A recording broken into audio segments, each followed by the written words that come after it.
উত্তরার milestone school and কলেজে বিমান বিধ্বস্তের ঘটনার কারণ, দায়দায়িত্ব ও ক্ষয়ক্ষতি নিরূপণে একটি তদন্ত কমিশন গঠন করেছে সরকার। মন্ত্রিপরিষদ বিভাগ থেকে রোববার রাতে এ সংক্রান্ত এক প্রজ্ঞাপন জারি করা হয়।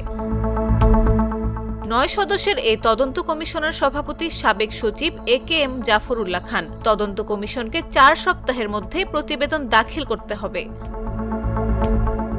প্রজ্ঞাপনে বলা হয়, গেল 21 জুলাই উত্তরার মাইলস্টোন স্কুল অ্যান্ড কলেজে বাংলাদেশ বিমান বাহিনীর একটি বিমান বিধ্বস্তের মর্মান্তিক ঘটনার পরিপ্রেক্ষিত কারণ, দায়দায়িত্ব ও ক্ষয়ক্ষতি নিরূপণ এবং ঘটনা সংশ্লিষ্ট অপরাপর বিষয় চিহ্নিতকরণের লক্ষ্যে একটি তদন্ত কমিশন গঠন করা হলো।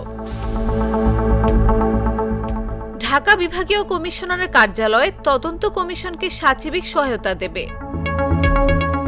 তদন্ত কমিশন গেল 21 জুলাই উত্তরার মাইলস্টোন স্কুল অ্যান্ড কলেজে বিমান বিধ্বস্তের মর্মান্তিক ঘটনার প্রেক্ষিত কারণ ও দায়দায়িত্ব উদ্ঘাটন করবে। এ ঘটনায় স্কুলের ছাত্র, শিক্ষক ও অন্যান্যদের জীবনহানি ও গুরুতর আহত হওয়ার বিষয়সহ সব ক্ষয়ক্ষতি নিরূপণ এবং ঘটনা সংশ্লিষ্ট অন্যান্য বিষয়গুলো চিহ্নিত করবে।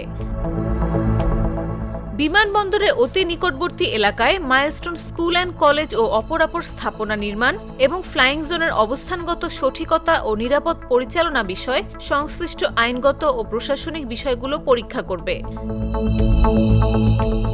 কমিশন দুর্ঘটনা প্রতিরোধ, প্রশিক্ষণ, বিমান উড্ডয়ন, ফ্লাইং জোনে ভবন নির্মাণ ও ভয়াবহ দুর্ঘটনার ক্ষেত্রে জরুরি ব্যবস্থা গ্রহণ সংক্রান্ত সুপারিশ দেবে। এ ধরনের মর্মান্তিক ঘটনার পুনরাবৃত্তি এড়ানোর জন্য প্রয়োজনীয় পদক্ষেপের সুপারিশ দেবে। তদন্ত কমিশন বাংলাদেশের যে কোনো স্থান পরিদর্শন এবং যে কোনো ব্যক্তিকে কমিশনে তলব ও জিজ্ঞাসাবাদ করতে পারবে বলেও প্রজ্ঞাপনে জানানো হয়। নিউজ ডেস্ক, জাগো নিউজ।